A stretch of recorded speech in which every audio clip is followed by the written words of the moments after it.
Hello and welcome back everybody to the Foodbuild factory, where today we're going to take a look at Katie Inkwell. That's the girl you can see on screen right now. And as always, I'm going to show you some gameplay in the first part of the video, and in the second half of the video we're going to take a look at the perks and the equipment and everything else. Now, first thing first, we're going to play a gladiator build here, which means we're using melee weapons, one-handed ones more precisely. And even more precisely, we're using a plasma cutter. I was finally lucky enough to get a decent, if not good, plasma cutter.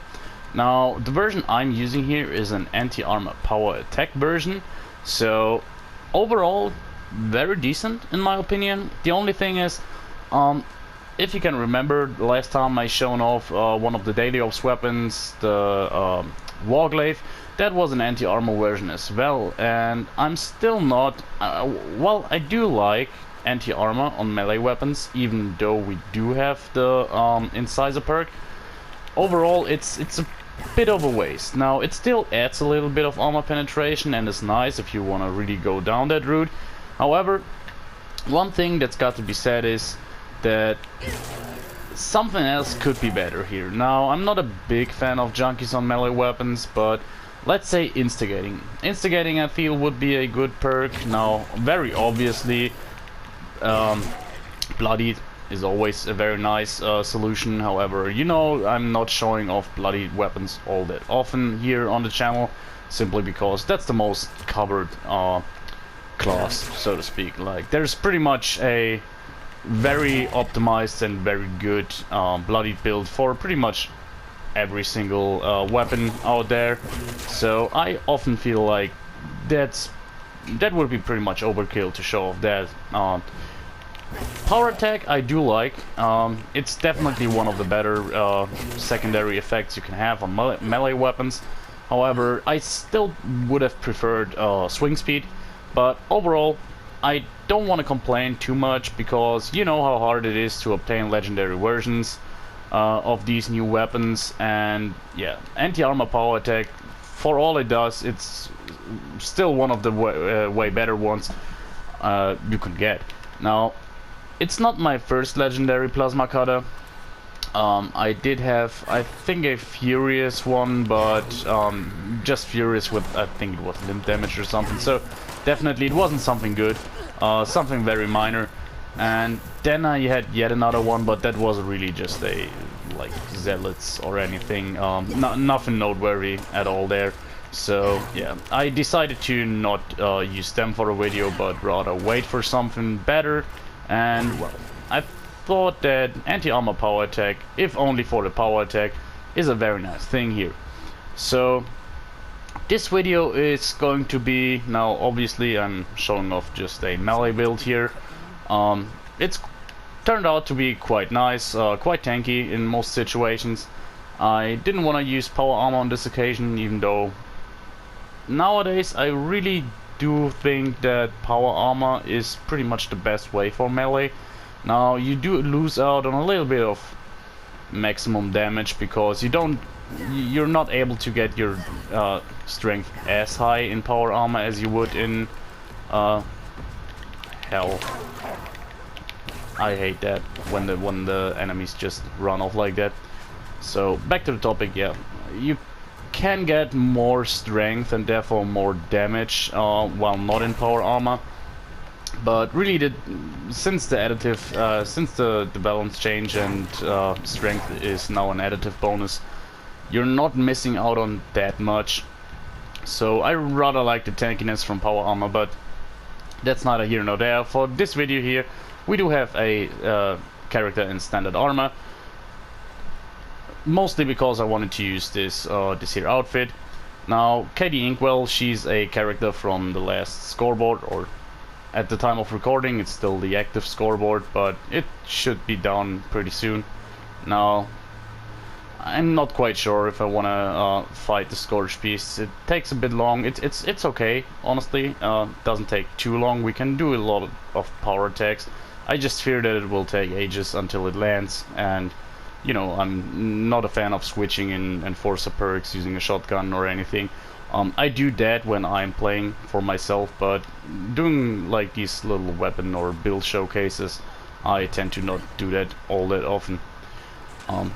We'll see if sometimes at this point in the video the Scorch Beast joins in and decides to land. If it does, yeah, we're going to fight it, but otherwise I think we can live without it.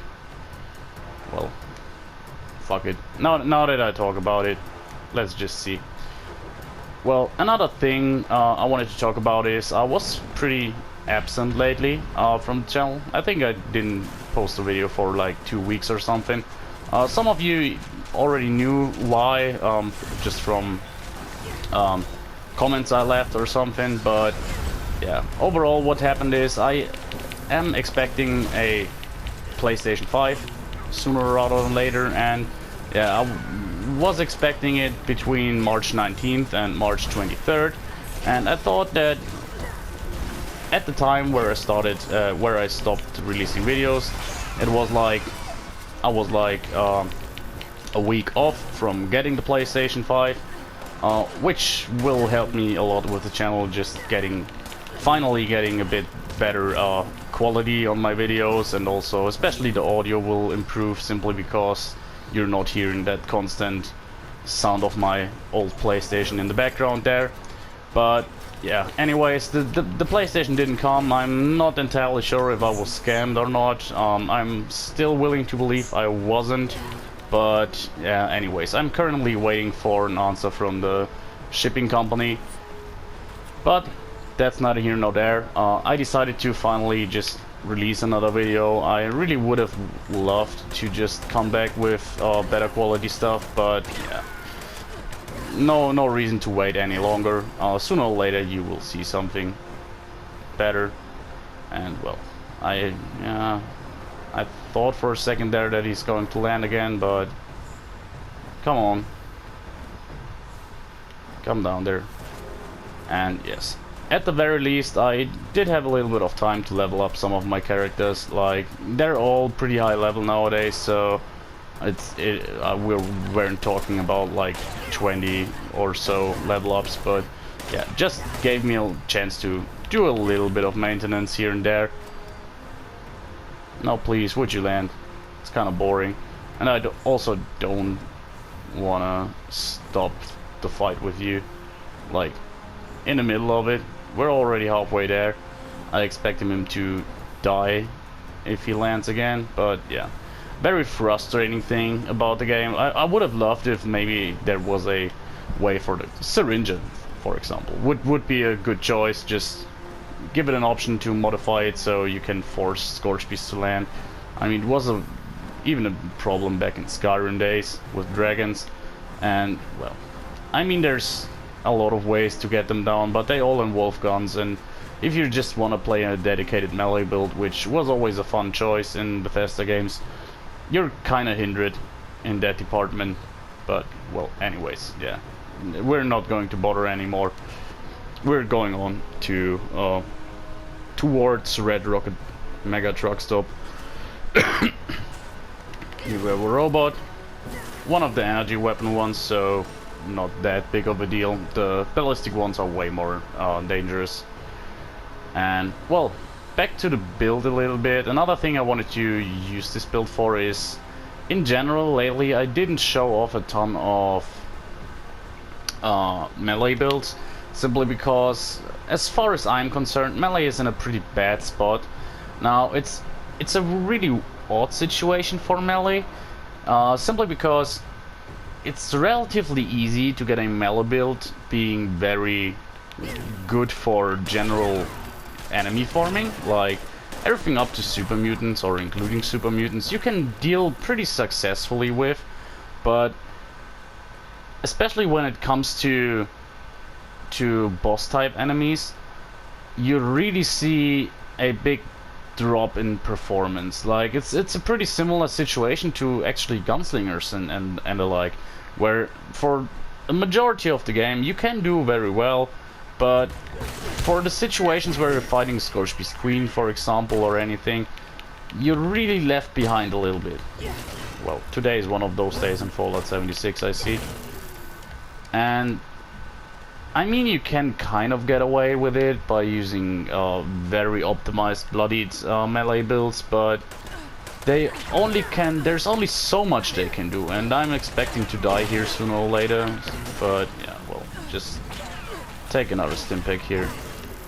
So where you are? Okay, we successfully survived that, which and we also got the stim packs back immediately. So I call that a win. Yeah, it's. Melee kind of lost its appeal. It's, in a way, it's similar to bloodied builds overall. It's a high risk kind of character. You're always up close and personal with enemies. There's just no way around it. If you're playing, especially if you're not playing in power armor, you will run through stim packs on quite a regular basis.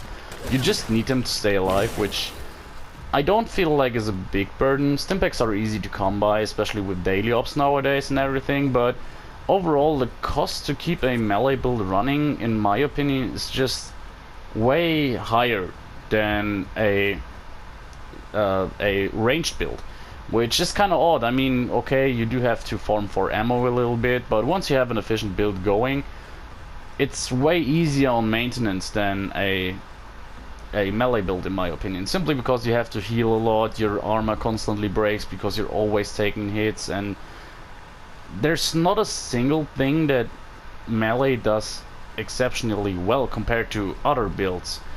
Now, the only argument you can make is the one I just made earlier, which is about not using ammo, but let's face it, except if you're using certain less effective weapons, for example, ammo is really not a big concern in this game. So overall, melee, you just play it because you want to play a melee build, and that's about it. Now, another thing is there's relatively much you have to do in order to make a melee build from good to great. For example, if you are using a ranged build, once you are level, let's say level 60, you have your perks in order, you're pretty much good to go. There's obviously you need legendary effects and something like that, but if you're talking about melee, you really need to invest a lot more in order to optimize your build.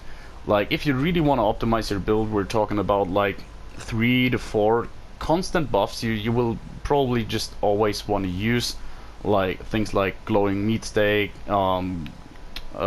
mutant hound chops, Deathclaw steak, Yao Guai roast.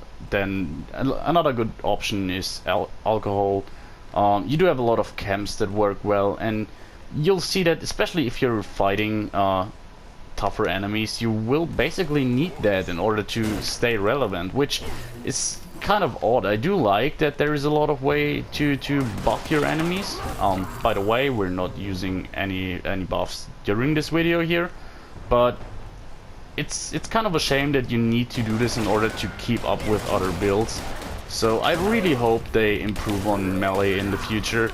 I was completely fine, by the way, with how powerful melee was before the changes, because let's face it, yeah, sure, there were people 3-hitting the queen or something, but it's not like they just rocked up there and did what they did.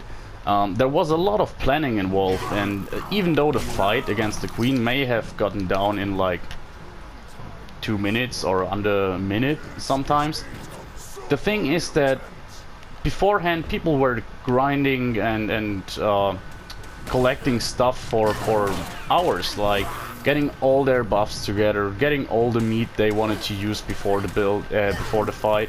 And that should be kind of rewarded, and it's not like people can still kill the queen very fast anyways with glitched weapons and so on.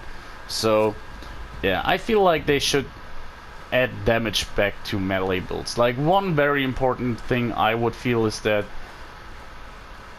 when they made every single perk or every single increase in the damage increase in the game additive rather than multiplicative, I thought that they kind of overdid it. For example, I mean, I totally get it on a lot of occasions, but one thing that always struck me as stupid is that receivers, for example, are additive now. So If you're increasing the damage of your weapon, you're increasing the damage of the base weapon, which just makes not a lot of sense in my opinion, because yeah, adding a better receiver does not a whole lot anymore, and it's definitely the worst on melee, because not only do you just add damage to your base damage of the weapon, but since strength is also additive nowadays, you're also just adding to that base damage. Like, you're basically, what you're buffing is the damage you would do with your weapon if you were at strength 1, which is ridiculous. Like, for example, one thing that messes it up greatly is that you have pretty much no way, if you're a melee build, you have pretty much no way to tell how much your perks or anything will do to your weapon. It's kind of ridiculous, because you will never have see the base damage of the weapon.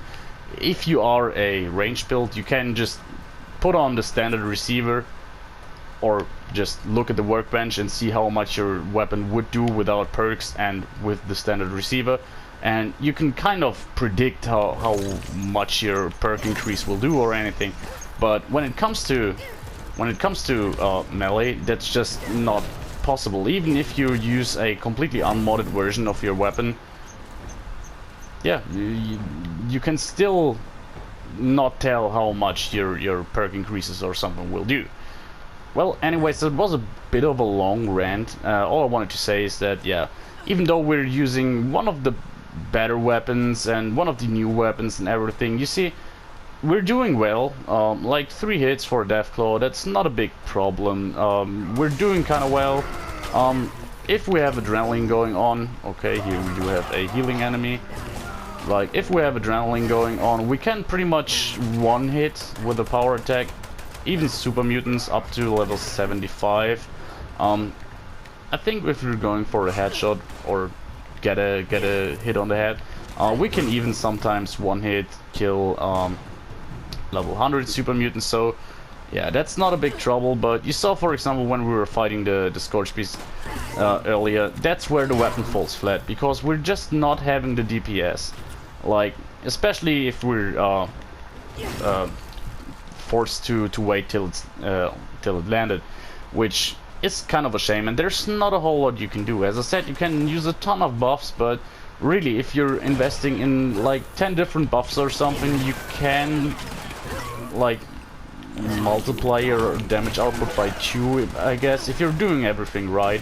But I'd argue that with all the buffs that you can get fairly easily, like the ones I mentioned earlier, some very good food buffs and such, yeah, you can do quite a lot to your build, but you're still not going to do exorbitant amounts of damage. And last but not least, my last little bit of rant here is that pretty much the gladiator class is as good as useless for the most part. There's very little weapons that do work very well. The plasma cutter definitely one of the better ones. Weapon that I quite like, for example, also is the combat knife, because if you get one with swing speed, basically knives with swing speed, we're also talking about cultist daggers or switchblades. Yeah, a vampire's version makes you basically unkillable, but even though your DPS isn't bad or anything, it's just very tedious to mow down a Scorch Beast or something by hammering the trigger all the time. Which just, even though on paper it's the same for commando weapons or something, it feels more fluent and more natural to use a commando weapon instead of hammering the button in order to smash a Scorch Beast 50,000 times and poke it with a little knife. So yeah, I don't even know what I'm talking about here at the moment. I will make a dedicated video in the near future about stuff like that. I really want to get a little bit away from just doing builds. I want to include a bit more varied content, but I'm working out the details at the moment. I really took a lot of the time where I didn't upload any videos to think about that, but we're still not quite there yet. Anyways, this was the build. I know I did talk a lot about stuff that wasn't the build itself, but obviously it was pretty. I mean, you saw the gameplay in the background. There wasn't a lot to talk about. You saw how the weapon performed. Overall, what I can say is, yeah, did quite well, but that was the gameplay. We're now going to take a look at our mutations and buffs and everything. Now, first and foremost, our special here, you see 18 strength. This is by far not optimized. It's decent enough. It's a nice spot for a melee build, but you can easily get way higher. For example, I don't have a single armor piece that boosts my strength, so you can add, like, you can use 15 base strength, which we have from our build, add 5 from armor pieces with extra strength, then our legendary strength is only at 2 or 3, so there's a lot of way for improvement, so keep that in mind. If we're saying we get like 7 more strength or something, yeah, that would be a fairly noticeable bit of extra damage. In terms of our mutations here, we do have bird bones, grounded, marsupial, scaly skin, talons, and twisted muscle. Now, first thing first, talons, for example, does absolutely nothing here. It only gives us an agility debuff of 1. It doesn't really help us anyway else, but I felt like using class freak anyways. Yeah, the -1 to agility was okay. I didn't want to gamble with right away in order to remove talons. Other than that, bird bones, arguably, well, we do reduce our strength. It says we reduce it by 4, but we also just reduce it by 1 due to our how's it called? I just said it. Yeah. Oh fuck. Sorry. Well, give me a second here. Completely lost. Yeah, class freak, obviously. So -1 strength. While I would love to not have it there, it's not a deal breaker, and actually on this occasion the extra agility comes in pretty handy, simply because as we have extra power attack damage on our weapon, we really try, or I at least try to really double down on that, using certain modifications for our armor and high agility in order to constantly do power attacks. You also saw that in the video. I was using power attacks very often, and I found that this was the best way to use the weapon. Another thing is grounded here on this occasion. Well, I really wanted to have a bit more tankiness, and another extra 100 damage energy resistance is nice. Now we will see in a minute that we are over the point of diminishing returns when it comes to armor if we are at full health in the energy resistance department, so arguably you don't need this. I felt like I was just a little bit more tanky, so I wanted to have that, even though I'm fairly sure that even though the description says energy gun damage -12%, yeah, as I said, I'm pretty sure that also affects the energy damage portion of our plasma cutter, which is actually the majority of the weapons damage. However, -12% with class freak, now I remembered, I think that's bearable. There was a lot of fiddling around here and there. You see already with the mutations that, yeah, there was a lot of compromise, but I ultimately was glad with how the build turned out. But keep in mind, if you want to have a little bit more damage, grounded is definitely something you can get, you can avoid here just to get more damage. So keep that in mind. Marsupial, scaly skin, those are pretty obvious. A bit more tankiness for a melee build with scaly skin doesn't hurt, and -50 AP. Yeah, we're having not a lot of AP in other regions, so yeah, kind of a compromise as well here. Twisted muscles, extra melee damage, and chance to cripple. Gun accuracy doesn't really bother us. The extra melee damage is nice, and the chance to cripple also helps a lot, so that's a given. And yeah, that's pretty much it in terms of mutations. Nothing out of the ordinary here. Pretty standard. As I said, bird bones, grounded, and talons, not necessary. It's kind of personal preference here. In terms of armor, we do have a full set of heavy combat armor with Brotherhood of Steel modification just for the best resistances. We do have custom fitted on the legs, which lets us sprint with taking less AP for sprinting. One piece here is actually non-legendary. The rest is legendary. We do have one auto-stim piece with relatively minor stuff. Weapon weight reduction and perception doesn't really do a whole lot for us. And then we have 3 Vanguard pieces. We do have 2 with AP refresh, 2 2-star pieces in fact. And here we have 1 with extra perception yet again, which doesn't do a whole lot. Now obviously best approach here would be to, I mean, a little bit of AP refresh is nice to have, but the other 3 pieces with extra strength, that would be nice. The non-legendary piece could also be Vanguards, would work well, but you can go for whatever you like here. There's no particular preference. And yeah, we do have Katie Inkwell's outfit, and in terms of under armor, we do have the Shielded Brotherhood Knight suit, which gives us 2 extra strength, 3 endurance. Far from optimal. The best one would be the Secret Service under armor, which gives, if I recall correctly, 4 strength and 4 endurance. I just didn't have that on this character here, so keep that in mind. Another extra 2 strength would be nice, and even a bit more endurance also very well, but that's about it. I said it. In terms of strength, there's quite a lot you can do yet to the character. Now onto our perks themselves. We do have strength 15, very obviously for a melee character. We do have expert gladiator, and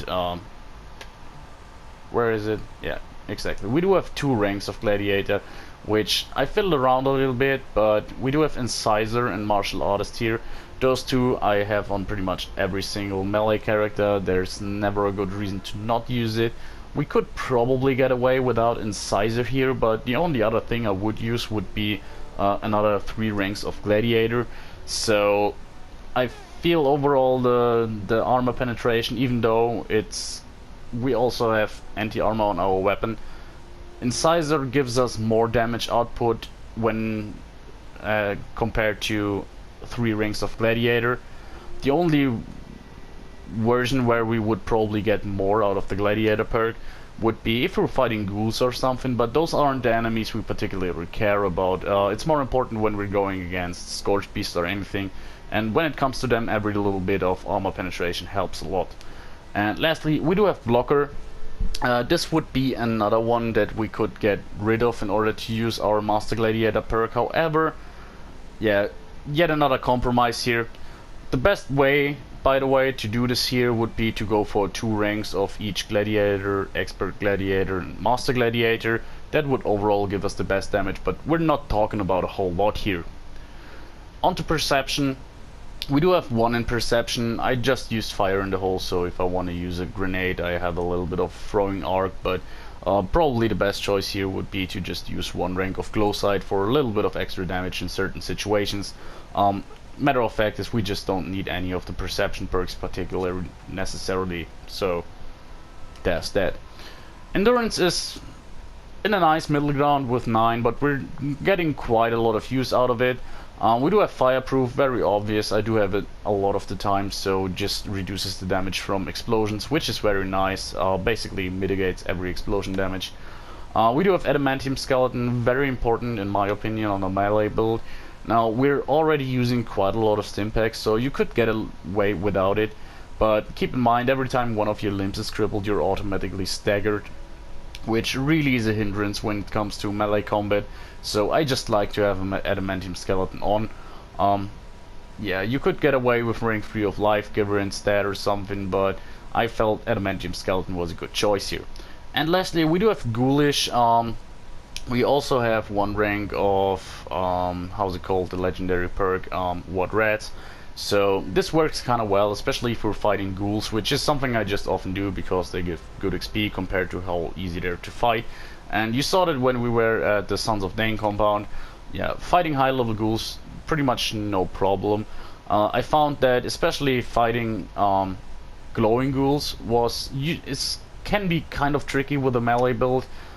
They can easily stagger you even with adamantium skeleton, and that means that yeah, they can just overrun you pretty easily. If they get you in the corner, yeah, a few hits and they take you down. You're also getting red damage a lot, so yeah, ghoulish really helps in that department because you're not having to worry a lot about your health per se, but just use the red away instead.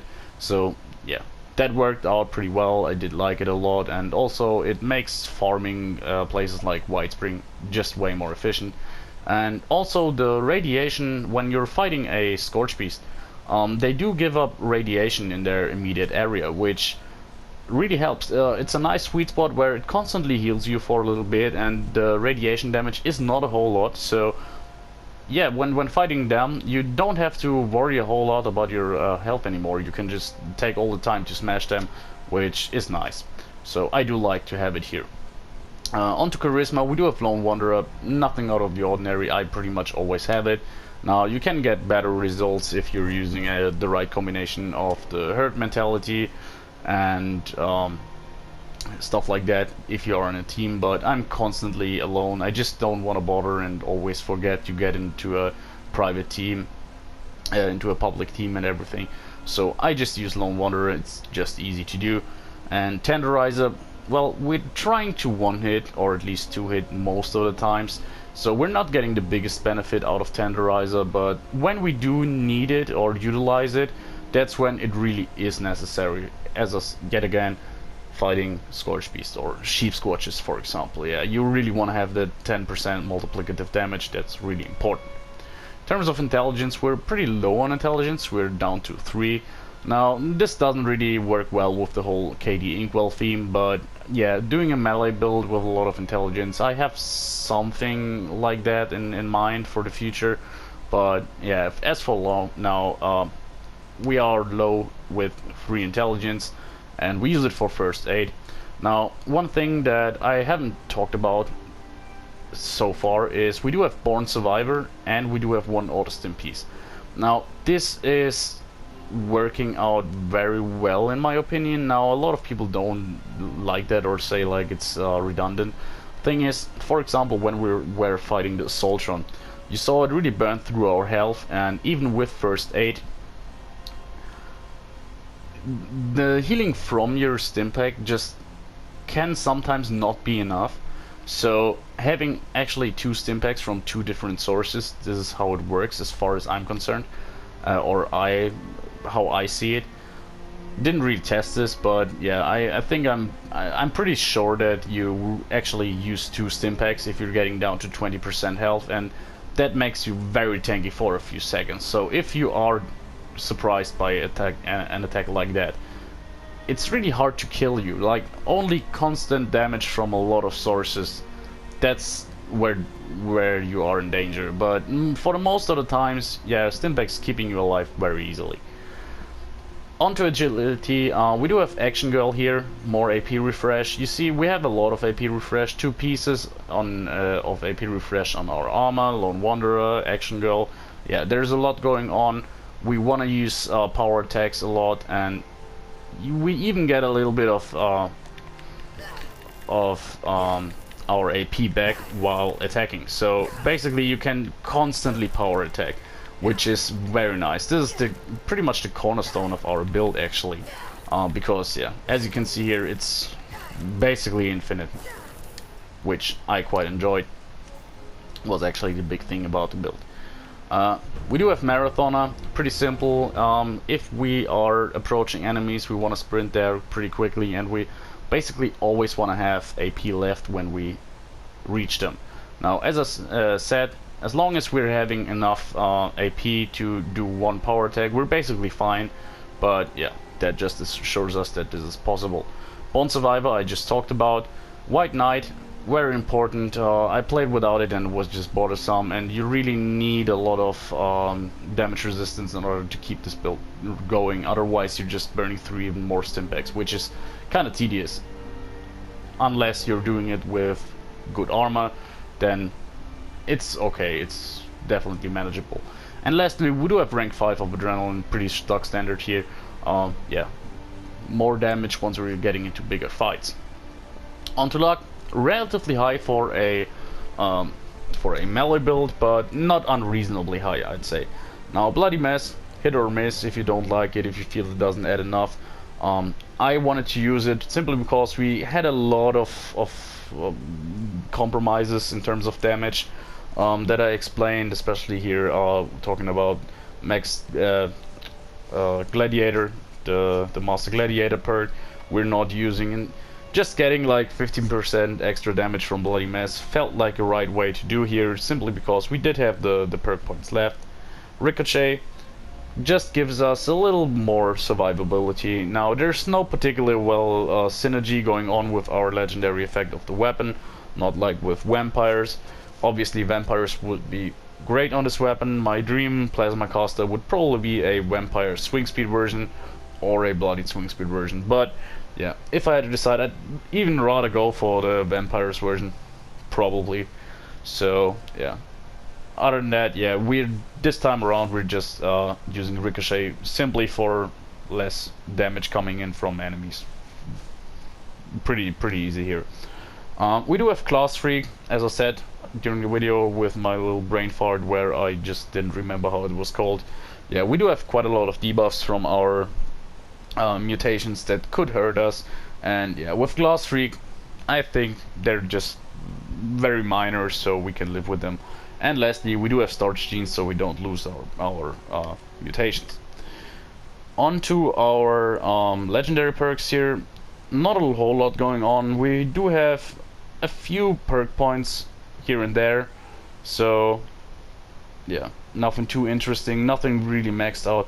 Like, obviously strength should be at rank 5 sooner or later, but yeah, this isn't a complete melee build. This started out as a heavy gunner, so yeah, therefore legendary strength wasn't my biggest concern. We do have 1 rank of Ward Rats, as I said. Works kind of well. I do just like it if you're fighting ghouls or something. You could go higher here, but I felt that 1 rank was kind of enough. Rank 2 is a nice sweet spot where it works very well, but higher than that, mostly just useful if you're really dedicated to it in a certain way. So yeah, not a lot to talk about. And the only thing I can remember, I actually forgot to show off the weapon itself. The pretty much most interesting thing about the build, most likely. Here it is. It's the anti-armor electrified plasma cutter with extra power attack damage. Now I went for the shocking blade, no particular reason here. The cryo blade was interesting, but I already shown the warglaive with the cryo blade, so I felt like I don't want to use it this time around. Flaming, I don't know, no particular reason I didn't use it. Maybe a good idea. Captain Noob has shown off a plasma caster lately with the flaming barrel, not barrel, sorry, the flaming blade attachment, so I guess it would even be the better idea here. But yeah, I went for shocking blade, no particular reason, as I said, simple as that. And well, one thing here, yeah, here you can see it. Diminishing returns in terms of armor, damage and energy resistance are set to kick in somewhere between 300 and 350, so we're a little bit over that. Keep in mind, quite a bit of our damage and energy resistance comes from Vanguards, 3 pieces, 75, so yeah, without them it's kind of getting lower. We might lose the part, the realm of diminishing returns, but well, anyways, pretty okay. Obviously there's better armor out there, talking about Secret Service, the new boss, the Recon armor, Thorn armor, very good on the melee build, obviously, or solar armor for a little bit of healing. Just all the grind stuff that I didn't really bother so far, so yeah, I just went for pretty good stuff you can get from the base game, which is heavy combat armor, pretty straightforward here. Now overall, I know this video was a little bit all over the place, forgive me. It was actually quite a lot of time since I recorded the last video, and I didn't really think it would have that big of an impact, but I was really, yeah, I need a little bit of time to get it back in. So I'm probably not going to make another big break or anything. I'm just going to record in a similar manner that we used to until my new console generally or hopefully comes sooner rather than later. I'm really looking forward to it. I would have loved to do my next few builds with the new console. I have some very interesting stuff going on. Now, as I said, I am planning on doing some other content. I want to make some lists about my favorite um, quest rewards in the game, for example. That's a topic that I really enjoy thinking about, and other stuff like little discussions and so on. If you have an idea of what you would like to see a discussion about or anything, leave a comment. And other than that, I hope you enjoyed the build, guys. I'm fearing that this will be actually one of the longest videos so far. I probably hit the 45 minutes mark or something. But anyways, see you next time, guys. Have a nice day. Bye.